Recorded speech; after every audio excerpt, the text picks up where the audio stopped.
We live in Brooklyn, baby. We live in Brooklyn, baby. So this is from our sponsor, Green Planet Organic Food Market.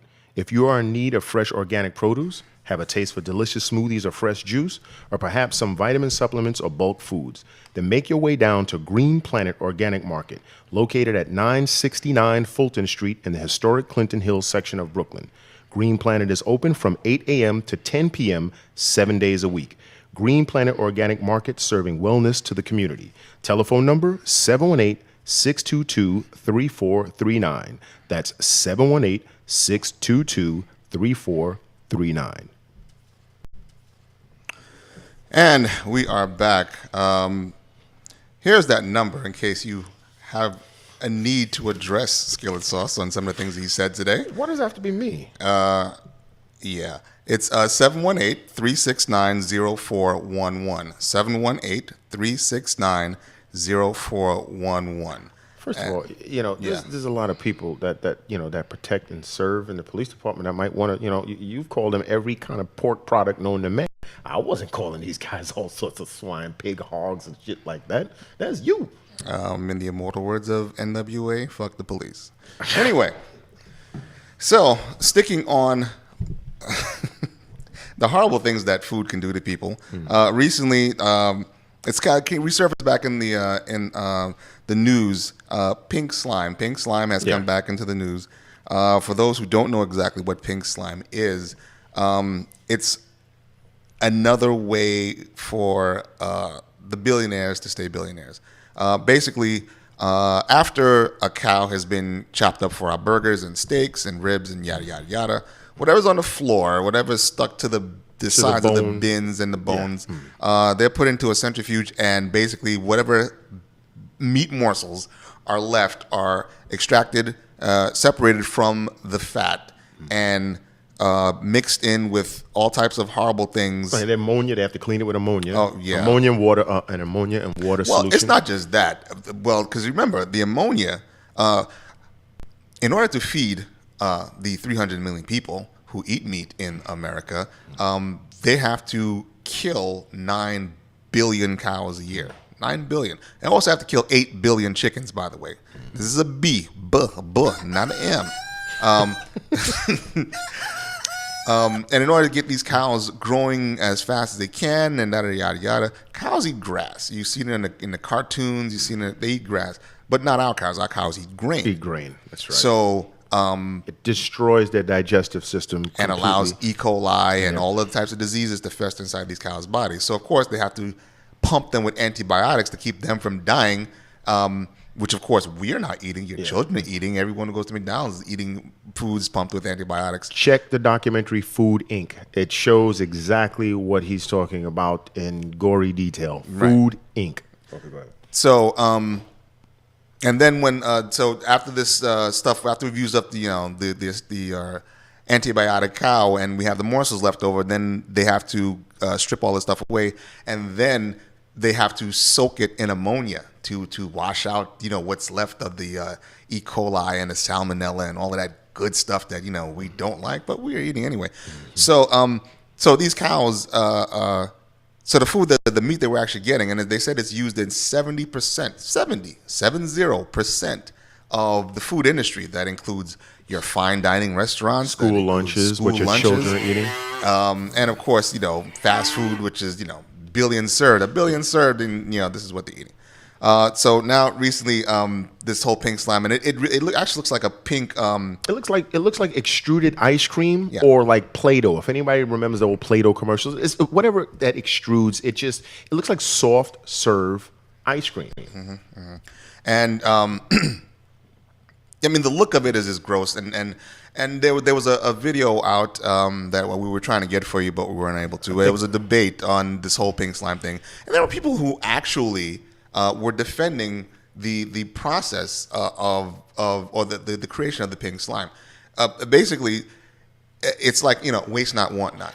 But and not to agree with the consumption of this disgusting food product, but one of the guys was complaining about the fact that if you eliminate pink slime, you're going to actually eliminate jobs, because unlike just having to take a regular cow and cut it up and do whatever, in order to process and make this pink slime, it takes people. And if they eliminate the pink slime, obviously they have to make these people redundant and they're going to be released. So I understood that, but it seemed more of a monetary thing than anything. It's always monetary. So basically, we're going to keep these 100 people employed To kill a billion. yeah, basically. While we, in fact, a couple 100,000 daily. By the way, we have the highest cancer rate that we've ever had in America. I can believe that. I can definitely believe that. So, this is the reason why this debate was going on, and the people there on the show, they were talking about. Well, first of all, one guy was saying that it's outrageous that we even eat this much beef. As human beings, we shouldn't be eating this much meat. I was actually, believe it or not, I actually had a debate with my brother about this. Oh, really? He actually was taking the side of the guy who was talking about the need, The need to have this stuff. yeah. Really? Yeah. Was it just his normal devil advocacy? I don't even know anymore. Sincere? I don't even know. Because basically, my brother's position was somehow 300 million people have to be fed. Okay. And let's just say, hypothetically, we stopped feeding them all the cow meat and feeding them all the chicken meat, and we all just went vegetarian. Oh, well, then, the burden of feeding the country would be on the vegetarian or the vegetable farmers and the fruit growers, and they won't be able to meet the demand. Then somehow we'd have to, chemicalize and Frankensteinize, the fruits and vegetables. So somehow, some way, I think his actual quote was, in order to feed this many people, it eventually will have to be in a natural process.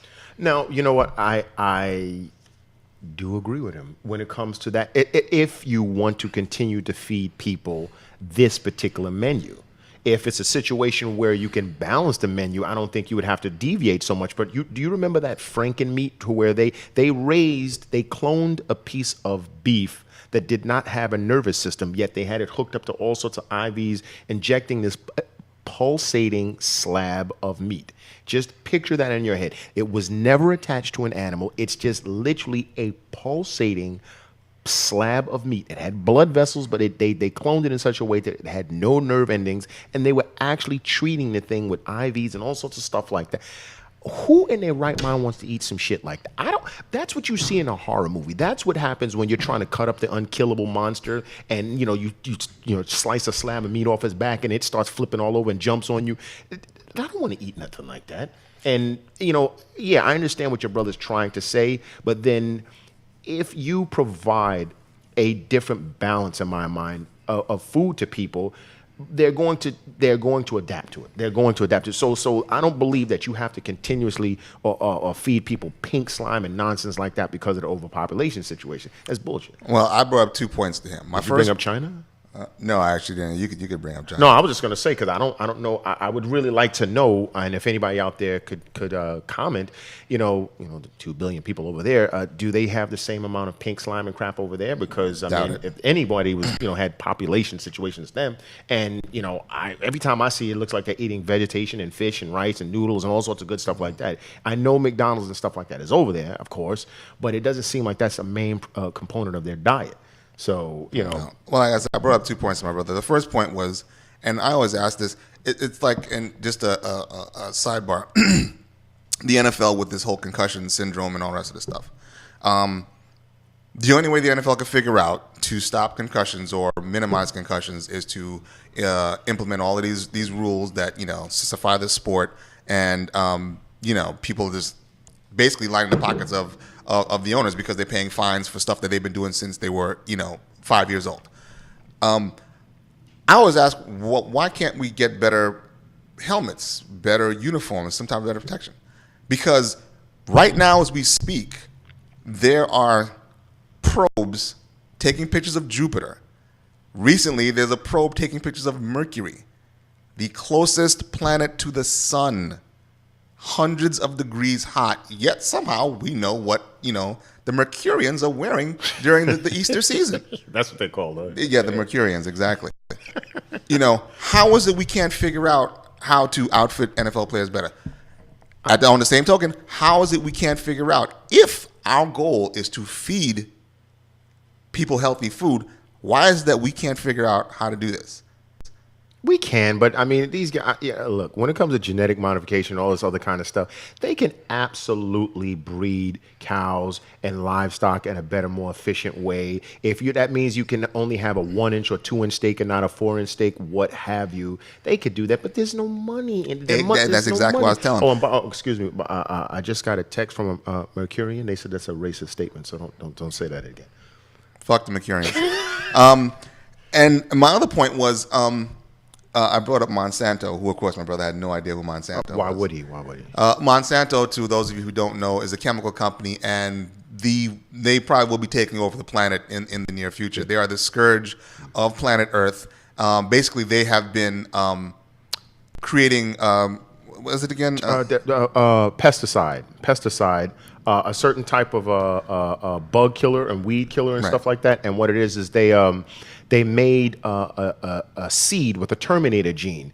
And what this seed does, you can't use, if you're a farmer, you can't use any of your own heirloom storable seeds. Right. You have to use their seeds. That's the most important part. They've been patenting seeds. And the way in which they would utilize these seeds is you can spray. The seeds are good, so if you seed and you have something grow there, they can spray the land with their pesticide and it'll kill everything but whatever was grown with that seed. And that's how they can tell if someone, because if a bird or something pollinates, not a bird, if one of those seeds gets on your property and they spray your property, killing everything, all of your crops, but one thing is standing, they can go, oh, wait a second, that's patent infringement. You have one of our seeds and we didn't authorize it. So they can so either you have to work with them or you will lose everything. I was again asking my brother, like, if it's all about feeding people, if it's all about keeping people alive and blah blah blah blah blah, why are they screwing with these farmers? Why are they putting all of these farmers out of business? Why are they railroading these farmers to sell their products? Because let's say hypothetically, you have 100 million people. Just take that number, 100 million people. The farmers in this country can feed 40 million of them with the natural foods that they grow. Now you only have to feed 60 million people as, the government or the conglomerates or whatever you are. Maybe if you only have to feed 60 million people, you won't need to create pink slime and do all the rest of this heinous shit that you've been doing. But they don't leave the farmers alone to feed their region and their area. They are taking them over. So it's not about feeding people. It's about money. It's always been about money. It's the bottom line. These people. And they're killing us step by step. And Whole Foods sold out to Monsanto. And you can Google that or ask whatever search engine you use. Whole Foods, everybody's favorite, sold out. Completely sold out. Completely. So that means you're not getting a whole lot of shit when you go to Whole Foods. Yeah, absolutely. Well, I'm really, I'm surprised by Desmond, but then I'm not surprised by him. Oh, shit, I just said his name. Yeah. Who cares? In any case, man, he should be, brought to task for that nonsense. But I'm really surprised at him since he's a family man, and you would figure, his parental side would kick in and be more concerned about what he's feeding as sustenance to his children. So, what are you gonna do? Yeah. But we have to take another break. We will be staying on the relationship between animals and people. Oh, yeah. Oh, my God. When we come back. So stay tuned. You really don't want to miss this one. No. We'll be back in 2.